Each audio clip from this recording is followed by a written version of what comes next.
as Congresswoman Ilhan Omar would say, once again, some people did something in the name of some religion on a plane.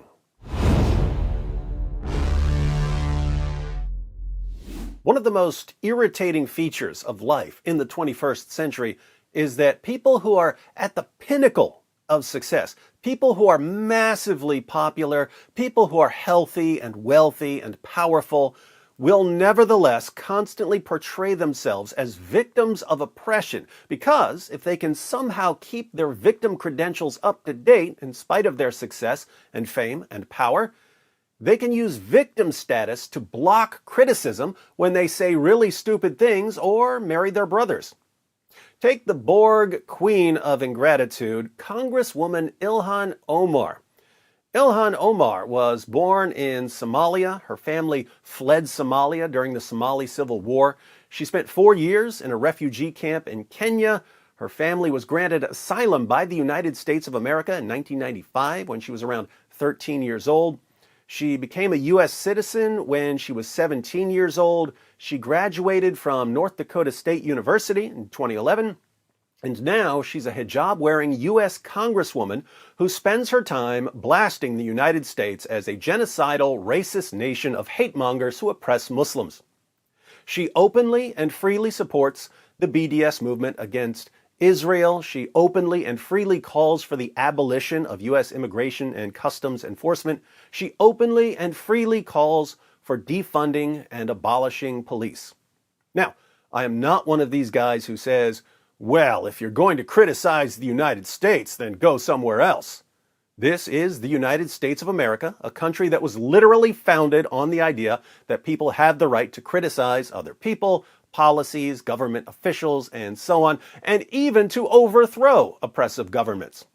Ilhan Omar is a U.S. citizen, and she can complain about her country, the United States, all she wants without any obligation to go back to that war-torn, Sharia-compliant hellhole she was born in. With that said, there is something exceedingly odd about a person being taken from a refugee camp in Africa to the United States, where she goes to school, goes to college, and is eventually elected to the U.S. House of Representatives, and then claiming to be oppressed by the evil, racist, genocidal country that took her entire family in, and then elected her to make its laws. There's something strange about a hijab-wearing Muslim immigrant in Congress constantly complaining about being a victim of oppression. But again, if you can twist anything, any event, any story into evidence of your oppression, you can keep your victim badge and use it to block criticism. Newsweek reports. A video of Christians singing worship songs aboard an airplane amassed more than 32 million views after Representative Ilhan Omar questioned if Muslims would receive the same treatment. The video shows a man playing guitar and walking through the plane's aisle while singing a Christian worship song on a crowded plane. Meanwhile, some passengers joined in while others sat in silence. The video quickly divided the internet. What doesn't divide the internet in 2022? Just think, if the whole world hadn't gone insane, what could reasonably be said about a clip of Christians singing on a plane? On one side, you could say, hey, that's annoying, they shouldn't be singing on a plane, the flight attendant should tell them to shut up. And on the other side, you could say, come on, it's Easter, they're not hurting anyone, let the Christians have fun and sing. That's it. That's all that can reasonably be said. But we're in 2022, where everything that happens is instantly sent to the munitions factory and weaponized for people's political agendas. Omar, one of 3 Muslims currently serving in Congress, weighed in on the video, attempting to draw a comparison to the way Muslims would be treated if they disrupted a flight to worship. Really? The Christians disrupted the flight? I think my family and I should have a prayer session next time I am on a plane. How do you think it will end? The Minnesota Democrat wrote. Well, Congresswoman Omar, we all know what would happen if you and your family members who were given asylum by the United States of America prayed on a plane. all the other passengers would gather around you and beat you, and they'd push you right out the door at 30,000 feet, because that's how Muslims are treated in the United States, isn't it, Congresswoman? Just like the Muslims who took over Times Square to pray. They're so oppressed in America that they're forced to pray in Times Square. Such an intolerant place. By the way, this flight wasn't even in the U.S., it was in Europe. I don't know all the details, but I've seen a bunch of people claiming that this was a chartered flight. The flight was reserved by a Christian ministry. There is a guy in the video who looks annoyed by the singing, so I don't know what the situation is. The question is, how do you look at this and see something about Muslims being oppressed in the West? The tweet quickly divided the internet, drawing backlash from many on the right, while others came to her defense. The debate over the tweet caused the Congresswoman to trend on Twitter Monday morning. Whatever keeps you trending keeps you relevant, am I right? Isn't it amazing that this is what causes a backlash and a defense and a debate and a trend in 2022? I just have to point out to everyone, if we have such shockingly comfortable lives that we get to sit around attacking each other on Twitter over a video of Christians singing a song on a plane, we've got it pretty good by historical standards. When I see something like this, I get to make a video and post it on YouTube. Seems like we've got it pretty good, doesn't it?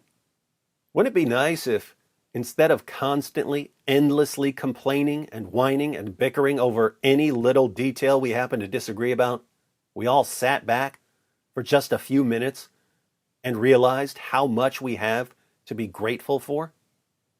If you really want to make a difference in the 21st century, ladies and gentlemen, start by developing a sense of gratitude. That will impact every other area of your life and soon the lives of people around you. Some accused her of attacking Christians in the tweet.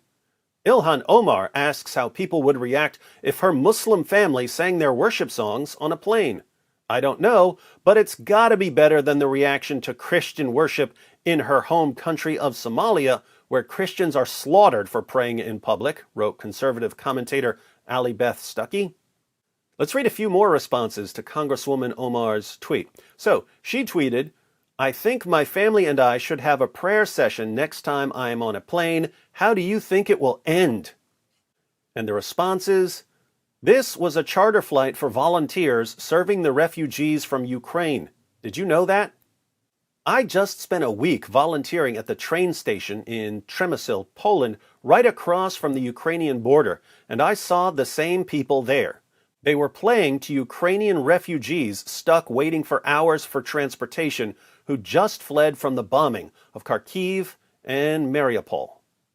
I fly Etihad, Qatar, Emirates, and they have the prayer section in the back, and they have the beacon map facing to Mecca. I have no problem with it. It's culture from the national carrier's origin.